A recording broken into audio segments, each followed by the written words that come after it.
বাড়িতে কেউ নেই, তাই মুড়ি খাওয়ারও কোনো ব্যবস্থা হয়নি, তাই সকাল সকাল বেরিয়ে বললাম এখন গরম গরম পরোটা আনতে। এসে দেখি দাদা গরম গরম পরোটা বাচ্ছে, বা ভালোই হলো।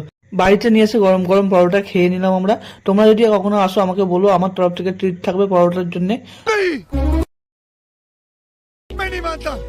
পরোটা খেয়ে শুয়েই ছিলাম, তার মধ্যে দেখি আমার ঠাকুমা এসে ভাত বাজছে, ঠাকুমা কোথায় বেরোবে, তাই ঝটপট উঠে চান টান করে রেডি হয়ে পুজো করতে চলে গেলাম। এসে ভাত খেতে বসে বললাম।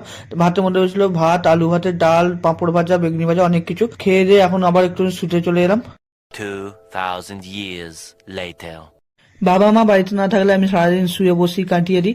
এখন আবার দেখো সন্ধে হয়ে গেছে, বাড়িতে সন্ধে দেওয়ার কেউ লোক নেই। বললাম না ঠাকুমারা কোথায় গেছে, তাই জন্য আমাকে সন্ধে দিতে হবে। কাকিমারাও নেই বাড়িতে কেউ।